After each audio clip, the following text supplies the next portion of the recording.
Film की शुरुआत एक कपल के पर्सनल मोमेंट से होती है, जिनका कोई एक पिल लेने के बाद जब उनमें से बंदा कुछ काम से बाहर जाता है तो अब लेडी कुछ देखकर एकदम जैसे वही फ्रीज हो जाती है, क्योंकि उसे अजीब कारण से दीवार से टहनियां निकलते नजर आती हैं। पर ये तो सिर्फ शुरुआत है, क्योंकि बंदे के भी लिफ्ट से बाहर कदम रखते ही वो खुद को किसी सुनसान रेगिस्तान में पाता है और भयंकर की लेडी को एक भयानक सी आधी कटी ओल्ड वुमन नजर आती है और अब अचानक में ही खुद को किसी जंगल में पाती है, जहाँ से वो अब फेड आउट होने लगती है और अब उसे वो डरावनी ओल्ड वुमन साफ दिखाई देने लगती है। पर सीन दोनों के लाउड चीख और बंदे के आसमान से गिरते बेदर्द मौत से पैरामेडिक टीम स्टीव और डेनिस की तरफ मुड़ जाती है, जो पैरामेडिक इमरजेंसी कॉल को रिस्पॉन्ड करते हैं। पर पीड़ित के घर पहुंचने पर मंजर एकदम अजीब ही होता है। घर की फीमेल हेड जैसे नशे में धूत, उसे जरा भी एहसास नहीं कि उसका पति खून से सना घायल पड़ा है, जिसे किसी ने शायद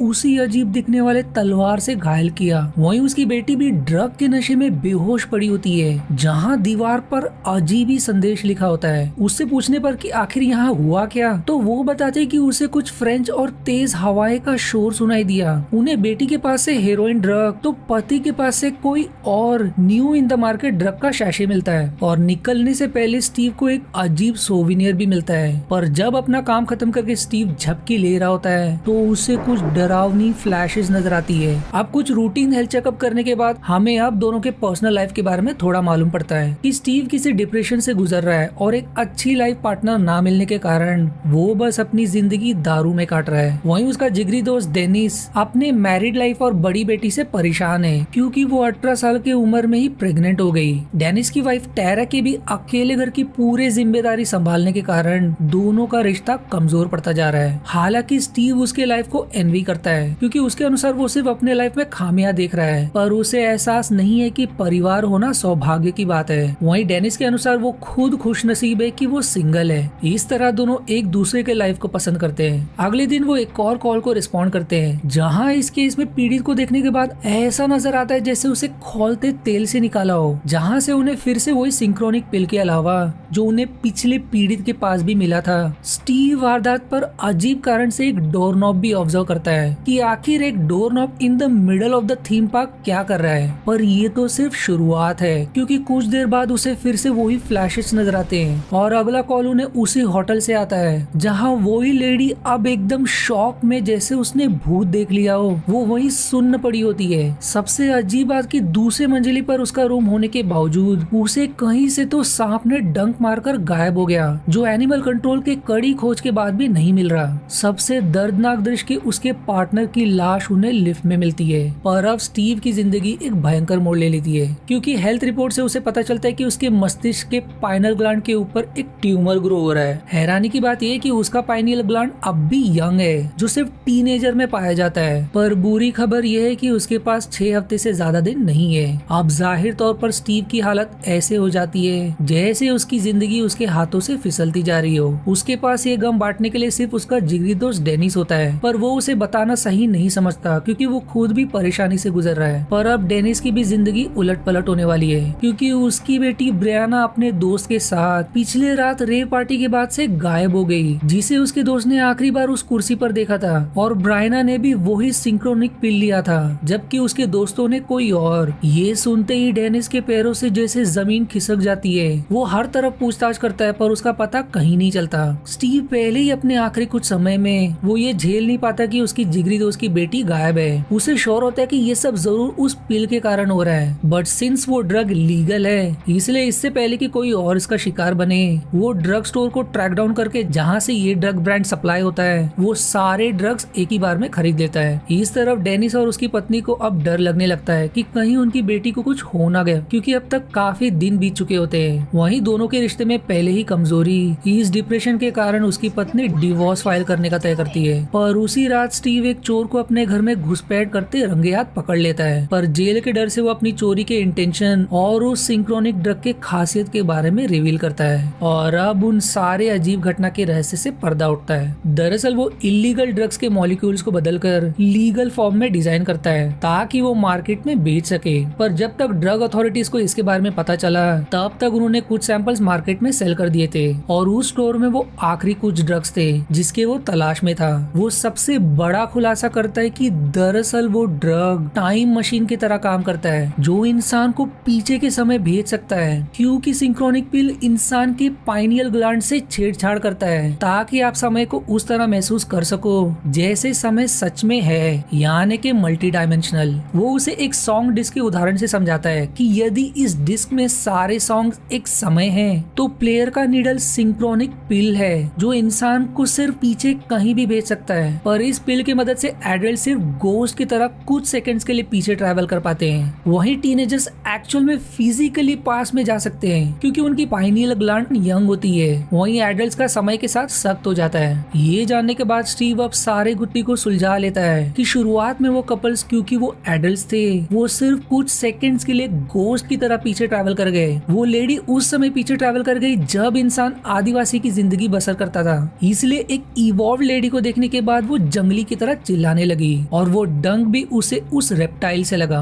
उसका पार्टनर भी खुद को ऐसे समय में पाया जब वो होटल की जगह कभी बंजर रेगिस्तान हुआ करता था, पर उसके केस में वो इसलिए ऊंचाई से गिरने लगा क्योंकि वो खुद लिफ्ट में हाइट पर था जब वो फेड हो रहा था। उस फैमिली के केस में भी सिर्फ पति ने सिंक्रोनिक का नशा किया था, वारदात पर मिले वो सुविनियर, वो अजीब तलवार और उसकी पत्नी का किसी फ्रेंच और तेज हवाई का शोर सुनाई देना, इसका मतलब यही है कि उसका पति टेम्पोरली समुद्री लुटेरे के समय में ट्रैवल कर गया, जिसका कैप्टन शायद एक अनजान इंसान को अचानक से अपने जहाज पर देखने पर उसे दुश्मन समझकर उसकी जान ले ली। थीम पार्क में वो पूरी तरह से जली हुई भी शायद किसी जलते घर ट्रैवल कर गई, जिससे एस्केप करते वक्त अपने समय में ऑटोमेटिकली लौटते लौटते दरवाजे का डोरनॉब उसके हाथ रह गया। यानी कि इससे ये भी पता चलता है कि आप जो भी चीज आप पीछे के समय में छूते हो उसे आप अपने समय में ला सकते हो। वहीं ब्रियाना बीइंग यंग, जिसका पाइनियल ग्लैंड अभी तक कैल्सिफाई नहीं हुआ, वो शायद फिजिकली पीछे ट्रैवल कर गई और किसी कारण से लौटी नहीं। पूरी जानकारी देने के बाद वो स्टीव से सिंक्रोनिक पिल के लिए विनती करता है, पर वो उसे देने से मना कर देता है। अब स्टीव के पास एक ही चारा उसकी थ्योरी को वेरीफाई करने के लिए, इसलिए उसकी एक पिल निगलते ही कुछ देर बाद उसके इर्द गिर्द की दुनिया बदलने लगती है और देखते ही देखते वो खुद को फिजिकली किसी जंगल में पाता है। अब स्टीव के केस में वो लोगों की तरह गोश्त के बजाय फिजिकली इसलिए ट्रैवल कर गया क्योंकि जैसा डॉक्टर ने कहा था उसका पाइनियल ग्लैंड अब भी यंग है। स्टीव को यकीन नहीं होता कि वो ये सच में अनुभव कर रहा है। वहीं अब जब उसका शरीर कुछ देर बाद धीरे धीरे फेड होकर अपने समय में अपने आप लौटने लगता है, एक स्पेनिश वॉरियर की नजर उस पर पड़ने पर वो उसे कोई शैतान समझकर उस पर हमला करने बढ़ता है, पर स्टीव सही समय पर लौट आता है। उसका डॉग बेचारा उसके प्रकट होता देख एकदम कंफ्यूज। स्टीव इसे समझने के लिए वीडियो कैमरा रिकॉर्डिंग पर रखकर फिर से इसे ट्राई करता है, पर इस बार वो आइज एज एरा में पहुंच जाता है जहाँ भी उसकी जान ठंड के मारे जाने ही वाली होती है कि वो समय रहते अपने आप लौट आता है। उसे अब सवाल आता है कि आखिर वो इस बार किसी और समय में क्यों ट्रैवल कर गया जबकि उसका लोकेशन तो सेम था। इसीलिए अब तीसरी बार उसी लोकेशन से स्टार्ट करता है जहाँ से उसने दूसरी बार ट्राई किया था, और इस बार भी वो उसी लोकेशन और सेम समय पर ट्रैवल कर जाने पर वो इस टाइम ट्रैवल के कुछ नियम को धीरे धीरे डिस्कवर करता है। पहला कि आप जिस लोकेशन से गायब होते हो वही आपका समय तय करता है। हालांकि ये आपके कंट्रोल में नहीं है कि आपको कौन से समय में जाना है और ना ही पता कि कौन सी जगह से शुरुआत करने पर आप कौन से टाइम में पीछे ट्रैवल कर जाओगे। दूसरा कि चाहे वो कौन से भी समय में पीछे चले जाए वो उसी लोकेशन ट्रैवल कर जाते जहाँ से उन्होंने शुरुआत की थी। जैसे स्टीव जब भी पीछे ट्रैवल कर गया वो वही लोकेशन था जहाँ कभी भविष्य में उसका घर होगा। तीसरा कि ये टाइम ट्रैवल सिर्फ 7 मिनट तक काम करता है। चौथा कि पीछे ट्रैवल करने पर जिस भी चीज को आप डायरेक्टली छुओगे तो वो चीज आपके साथ करंट समय में ट्रैवल कर जाएगी। जैसे उस बंदे के केस में वो तलवार और सुविनियर और उस जली पीड़ित के केस में वो डोरनॉब। पर अब स्टीव के दिमाग में सवाल उठता है कि फिर ब्रियाना कैसे पीछे के समय में फंस गई। वो काम पर ना जाकर कुछ भी करके ब्रियाना को रिटर्न लाने के पीछे लग जाता है और अब वो चौथी बार ट्राई करता है इस थियरी को समझने के लिए कि क्या वो नॉन लिविंग बीइंग के बजाय लिविंग बीइंग को भी टाइम ट्रैवल करके रिटर्न ला सकता है। इस एक्सपेरिमेंट के लिए वो अपने डॉग को साथ ले चलता है जिसे उसने पिल नहीं दी होती, और इस बार वो ऐसे रैंडम 18 सेंचुरी में पहुंच जाता है जब उसके घर की जगह कोई और रहा करता था, जिसका घुसपैठ के शक में उसकी जान ओनर के कारण जाते जाते बचती है। पर अब 7 मिनट बीत चुके होते हैं और वो अपने आप अभी तक अपने समय में नहीं लौटा होता, जिससे अब वो एक और ऑब्जर्वेशन डिस्कवर करता है कि वापस लौटने के लिए टाइम खत्म होने से पहले उसे उसी जगह होना जरूरी है जहाँ से वो आया था। वो अब दिन ढलने का इंतजार करता है और मौका देखकर एक और पिल लेने के बाद चुपचाप घर में घुस जाता है, पर उसका बैड लक की ओनर अब भी जगा होता है, इसलिए इसलिए दोनों में हाथापाई हो जाती है और अब समय खत्म होने ही वाला होता है कि उसका डॉग उससे कुछ दूर निकल जाता है। वो गांव वालों के हाथे मरने ही वाला होता है कि लकीली रिटर्न लौट आता है, पर ऑल्दो उसने डॉग का बेल्ट अंत में पकड़ लिया था, उसका मासूम डॉग पीछे के समय में ही छूट जाता है। इससे अब वो एक और टाइम ट्रैवल का नियम डिस्कवर करता है कि किसी भी लिविंग बीइंग को अपने समय में लाने के लिए उसे डायरेक्टली छूना जरूरी है। इसलिए उस बंदे के केस में भी वो पायरेट ऑल्दो कनेक्टेड वाया तलवार उसके साथ ट्रैवल नहीं कर गया। उसे अब अपने डॉग का प्रोजेक्शन फेड आउट होते नजर आता है, जो शायद सून गांव वालों के हाथों मारा जाएगा। वो अब बड़ी दुविधा में फंस जाता है कि वो अपने डॉग को रिटर्न लाए या ब्रियाना को, क्योंकि अब उसके पास सिर्फ लिमिटेड पिल्स बचे होते हैं। वहीं इस तरफ डेनिस अपने बेटी के डिप्रेशन में उसे वो कॉन्वर्सेशन याद आता है जो उसने अपने वाइफ के साथ शेयर की थी जस्ट आखिरी बार ब्रियाना को देखने से पहले। उनके कॉन्वर्सेशन से अब उन फ्लैशेस का भी पजल क्लियर होता है। दरअसल कुछ साल पहले कैटरीना के प्रकोप के कारण मिट्टी के बह जाने के कारण कई कफन्स भी पानी में बह गए,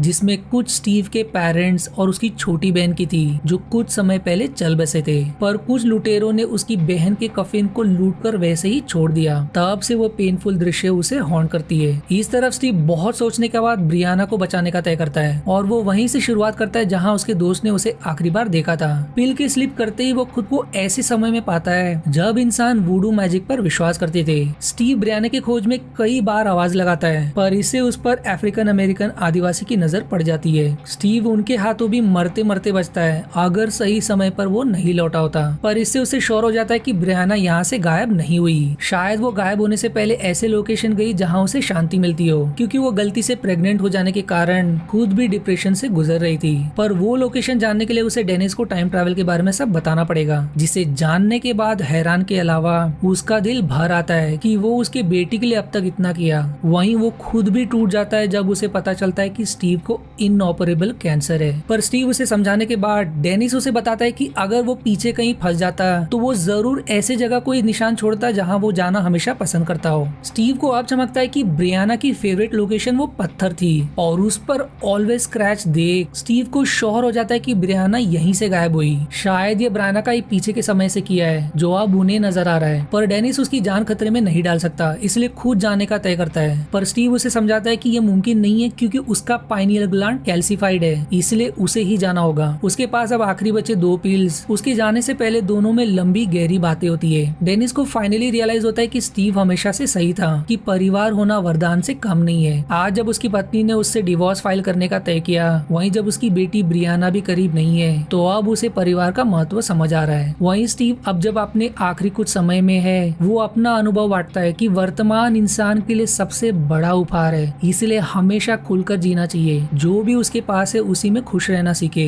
और ये कहते ही पिल निकलकर वो खुद को युद्ध के मैदान के बीच, शायद विश्व युद्ध 2 के पीछे के समय में पाता है। वो हमले से बचते हुए बंकर में छिप जाता है, पर अंत में उसे पैरों पर गोली लग जाती है और ब्रायना का दूर दूर तक कुछ पता नहीं होता। लकीली ब्रायना उसे ढूंढ लेती है और स्टीव उसे सब शॉर्ट में समझाने के बाद वो उसे अपना आखिरी पील देता है, क्योंकि उसे डर रहता है कि कहीं वो घायल होने के कारण पत्थर तक ना पहुंच सके। पर ब्रियाना गोलियों से बचते हुए स्टीव के साथ पत्थर तक पहुंच जाती है। समय होने ही वाला होता है कि एक सोल्जर उन्हें देख लेता है और दुश्मन समझकर जीत के जोश में स्टीव को उसके पैरों पर गिरकर जान की भीख मांगने को कहता है। स्टीव रियलाइज करता है कि यदि उसने ऐसा नहीं किया तो वो दोनों को ही मार देगा और वैसे भी उसके पास जीने के लिए ज्यादा समय नहीं है, इसलिए ब्रियाना के खातिर आगे बढ़ता है ताकि उसकी नजर ब्रियाना से हटे। पर जब तक उसे मौका मिले ब्रियाना के साथ रिटर्न लौटने का, टाइम खत्म हो जाता है और वो पीछे ही छूट जाता है। उस सोल्जर का भी गलती से एक लैंड माइन पर पैर पड़ने पर उसकी चीथड़े हो जाते हैं। ब्रियाना के लौटने पर डेनिस की खुशी का ठिकाना नहीं रहता, पर स्टीव के फेडिंग प्रोजेक्शन को देखने के बाद उसे अब रियलाइज होता है कि स्टीव ने उसकी बेटी के लिए कितनी बड़ी कुर्बानी दी और स्टीव हमेशा के लिए पीछे के समय में फेड हो जाता है। अब क्या स्टीव को कभी रिटर्न लाया जा सकता है?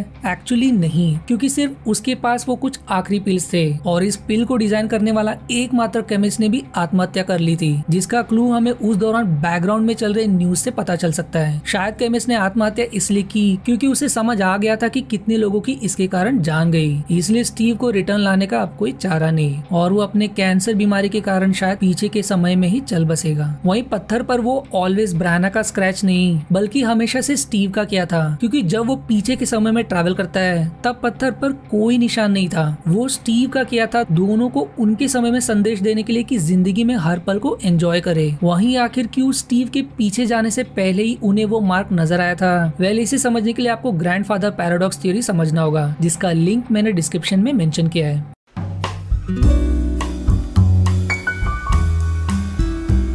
पर कुछ लुटेरों ने उसकी बहन के